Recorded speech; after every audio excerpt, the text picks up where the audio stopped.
माताओं बहनों सबको मेरा हाथ जोड़कर प्रणाम है। देखिए,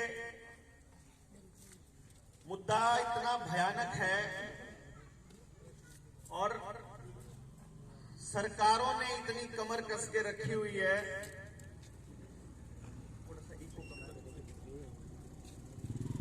कि समझ में नहीं आता था लड़ाई शुरू कहां से करें, अपने लोगों को समझाएं कैसे और इनको बचाएं कैसे। अगर ये बात सिर्फ बीमारी तक रहती तो कोई बड़ी बात नहीं थी, कोई दिक्कत नहीं थी, लेकिन इस बीमारी को लाने के पीछे का षड्यंत्र और इस बीमारी के जाने के बाद का जो षड्यंत्र है उसके बारे में अगर पूरी डिटेल में पता चल जाए तो यकीन मानिए नींद नहीं आएगी आपको। यही कारण था कि जब मुझे याद है मेरी गिरफ्तारी से 2 दिन पहले मैं और सुशील नरवाल हम दोनों भाई जींद में बैठे डिस्कस कर रहे थे नरेंद्र भाई के घर पे। तो मैं उसको सुशील को ये बोला मैंने कि भाई क्यों कर समझावा, मतलब जो मेरी बात थी ना वो यार देखिए यार क्यों कर समझावा आप लोगों ने कि जो आदमी अपनी पेंशन के लिए अपना शरीर अपना आगे करने लग रहा है खुद कि ला दे, चाहे अच्छी हो चाहे बूढ़ी हो। गांव का आदमी बेशक पढ़ा लिखा ना हो लेकिन वो इतना समझदार जरूर होता है कि उसके घर में कोई बात होती है तो उसको ये मालूम पड़ जाता है कि यह बात झूठ कह रहा है कि सच कह रहा है, अच्छी है कि बूढ़ी है।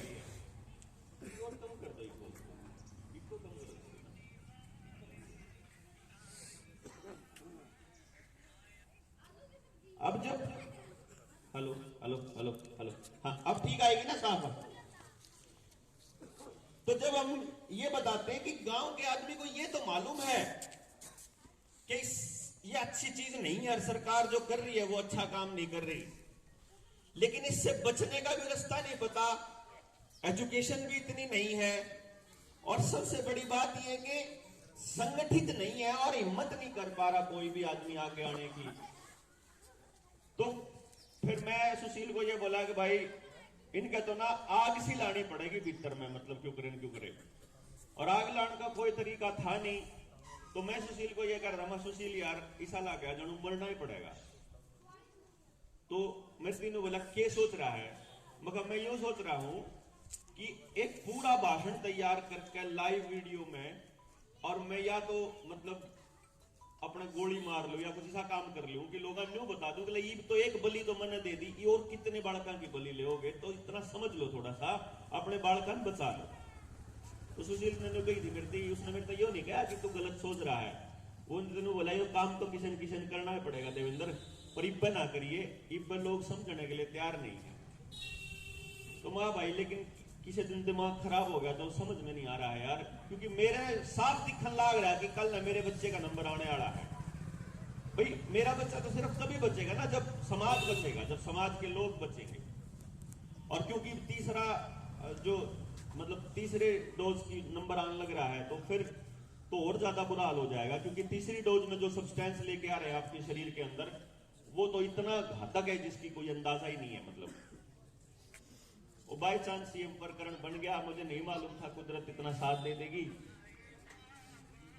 और मेरा हरियाणा जो है वो इस तरीके से जाग जाएगा कि तो लोग जो हैं, मैं कैथल के साइड के एक दोस्त का फोन आया था, उन्होंने कहा था जी हमने तो एक रूल बना लिया, लठ रूल बना लिया, वो जो उनसे लाना हुआ है ना टीका, हम तुम तेनों का बोला एक चीज हम थारी लिया एक तुम्हारी ले ले, जिसके टीका लाना हो ना जब बालक 18 तक कम का है तो उसका बाबू, और जब 18 तक बड़ा है तो खुद तारा एक लठ मारेगा, जब तू बच गया तो टीका ला दिए, अच्छा नहीं तो तू बिछड़ेगा।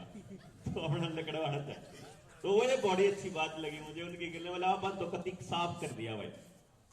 लेकिन ऐसे करके मेरा मकसद ये विरोध करना नहीं था इस तरह से, क्योंकि आप एक सिरे से नकार नहीं सकते किसी भी चीज को। सरकारों के पास प्रोपेगेंडा चलाने के लिए बहुत बड़ी चीज है।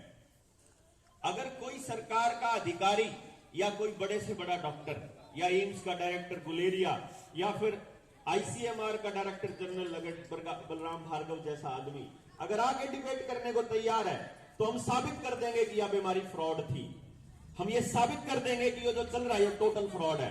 वो आदमी कैसे मरे ये भी साबित कर देंगे, कैसे मारे गए। मतलब ऐसा पहली बार हुआ इतिहास के अंदर, दुनिया के इतिहास में पहली बार हुआ, सिर्फ भारत में नहीं, दुनिया के इतिहास में ऐसा पहली बार हुआ कि लोग अस्पतालों में जाने से डरते थे।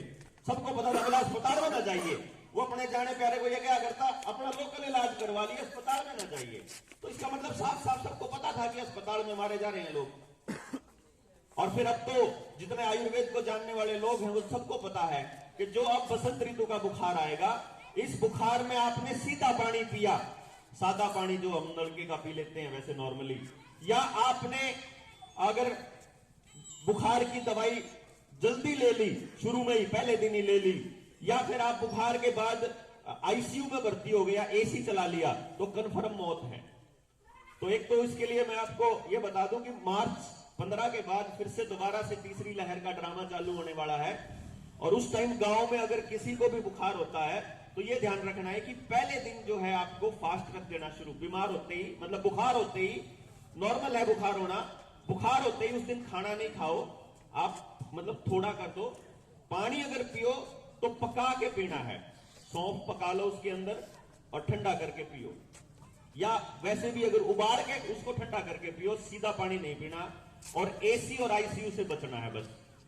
3-4 दिन अगर चल जाए तो टाइफाइड चेक करा लो, फिर टाइफाइड की दवाई, चाहे फिर वो किसी की ले लो, होम्योपैथी की ले लो, आयुर्वेद की ले लो, चाहे एलोपैथी की ले लो, लेकिन लो टाइफाइड की। बस एक ये बात का ध्यान रखना और कुछ नहीं, बाकी कोई सौदा नहीं है। इसके बारे में बहुत सदियों से चलता आ रहा है कि ये बुखार चलेगा। तो ये तो थी वो बात जो तीसरी लहर आएगी, जिसमें सरकार ये करने वाली है कि वो ये कह देगी कि जिसने टीके नहीं ले रखे हैं वो जिम्मेदार है उस चीज के, जो आगे लहर आएगी उसके। तो एक इससे बचना है। अगली बात जिसके लिए अपन चले थे, जो बात थी सरकार से हमारी गुजारिश थी, जिस बात के ऊपर हमारा विरोध है, वो ये है कि पहली बात तो ये है कि सरकार ये क्यों कहती है सुप्रीम कोर्ट के अंदर कि टीका लेना या ना लेना आपकी मर्जी पर निर्भर करता है। और अगर सरकार ये कहती है कि आपकी मर्जी पर निर्भर करता है, तो फिर सरकार के नुमाइंदे हमारी सर्विसेज को रोकने की धक्का क्यों करते हैं? वो ऐसा क्यों कहते हैं कि आपकी पेंशन रुक जाएगी? वो ऐसा क्यों कहते हैं कि आपको सरकारी कागजों में, आप सरकारी दफ्तरों में नहीं जाने देंगे, आपको सेक्रेटरिएट में नहीं जाने देंगे, आपको फार्म नहीं भरने देंगे, आपको नौकरी पे नहीं जाने देंगे, आपको हाजिरी नहीं देने देंगे, आपकी सैलरी नहीं मिलेगी? ये प्रोपेगेंडा क्या है? ये तो सरासर जबरदस्ती है, खुलेआम जबरदस्ती है। अब चलो मान लेते हैं आपके दिल में हमारे लिए एक ख्याल है कि आपने हमको बचाना है किसी बीमारी से, सरकार से मान लेते हैं। हम कहते हैं कि ये फ्रॉड है, लेकिन हम सरकार की मान लेते हैं कि सरकार ने हमको बचाना है। अब हम सरकार से ये कहते हैं कि फिर तरीका जो है हमारे को लगाने का, टीका लगाने का, वो प्रॉपर होना चाहिए।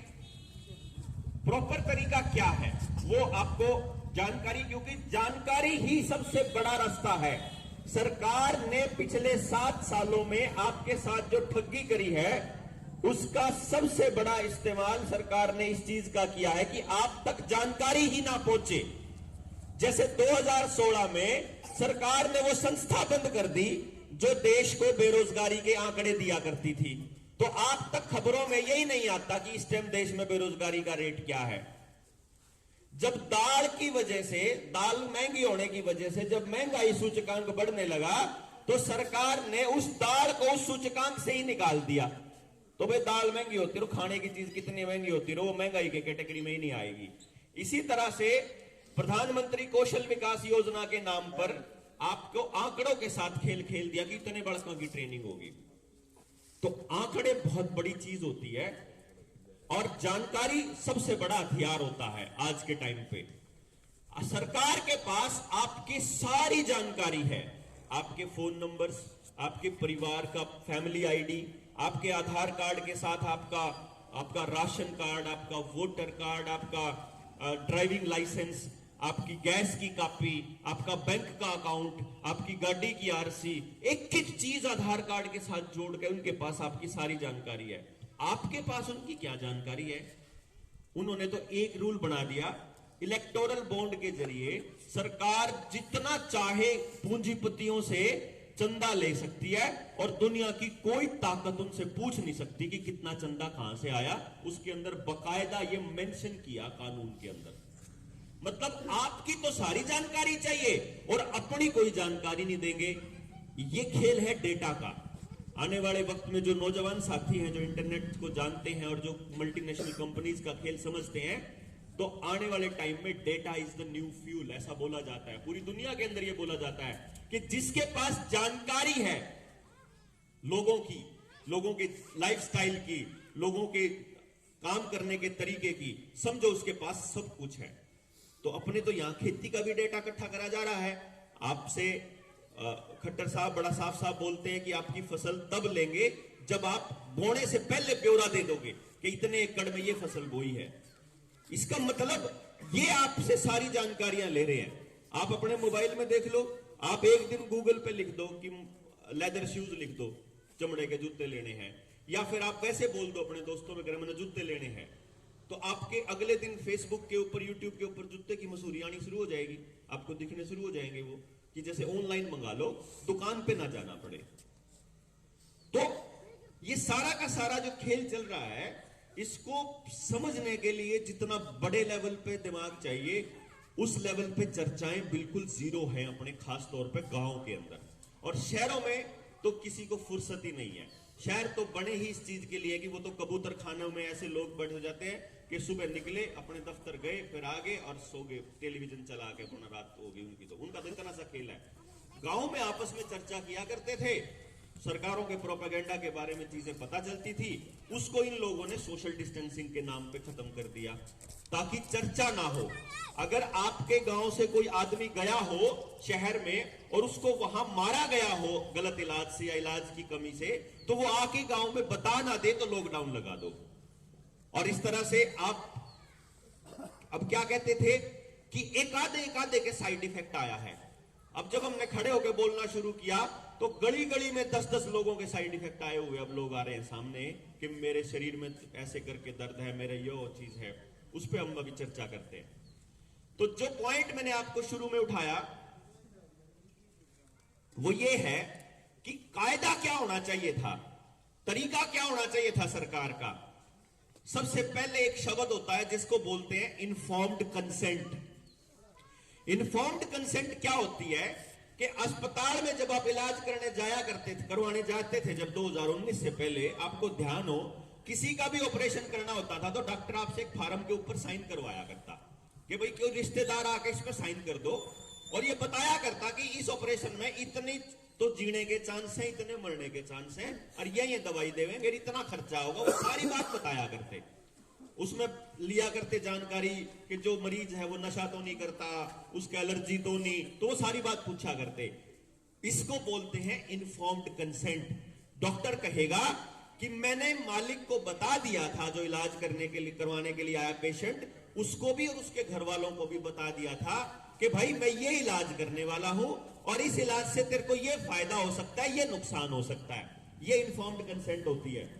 तो जब कोई नया टीका आता है तो सबसे पहले एक मरीज जो सामने आया है टीका लगवाने के लिए, वो डॉक्टर उसको बताएगा कि भाई ये इस कंपनी का टीका है, इस टीके में ये चीजें हैं और इस टीके की वजह से तेरे को ये हो सकता है।